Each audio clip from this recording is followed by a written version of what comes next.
Le LLI, logement locatif intermédiaire, a été mis en place par l'État en 2014 pour aider les ménages à se loger dans les secteurs où l'offre locative est inférieure à la demande.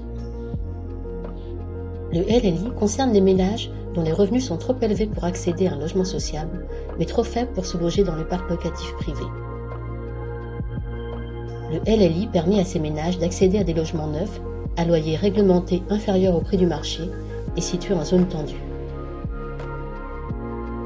Réservé aux investisseurs institutionnels à sa création, le dispositif est ouvert aux personnes morales depuis 2024, rendant l'investissement accessible à un plus large public.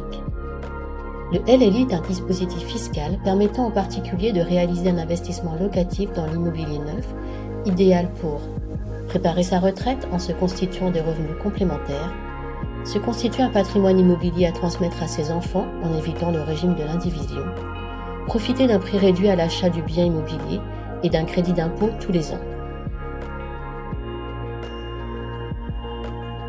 Quels sont les avantages d'un investissement en LLI ? Bénéficier d'un gain immédiat à l'achat du logement neuf grâce à une TVA réduite à 10% au lieu de 20%.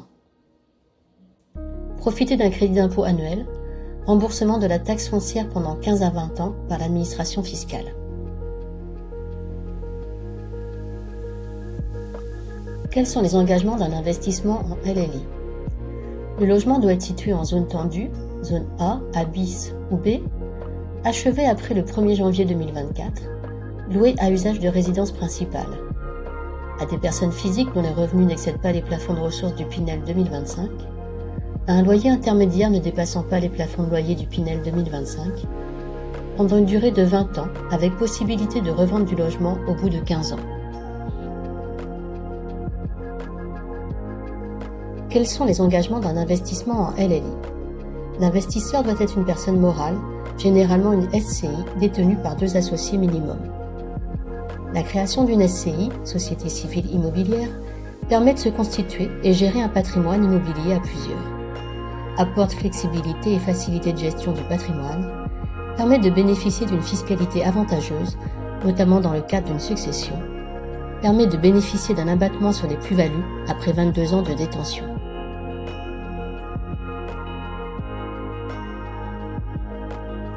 Quels sont les engagements d'un investissement en LLI ?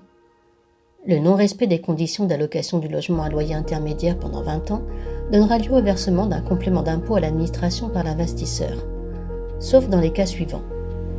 En cas de vente du logement à compter de la 16e année de détention, après la 20e année de détention.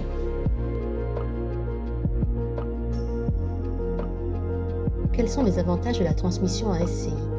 La SCI a l'avantage de faciliter la transmission d'un patrimoine immobilier à ses enfants. Les parents peuvent transmettre un bien immobilier à leurs enfants en leur cédant des parts de la SCI de manière successive. Ils bénéficient des abattements prévus pour les droits de succession en ligne directe. 100 000 € par enfant pour chaque donation, renouvelable tous les 15 ans.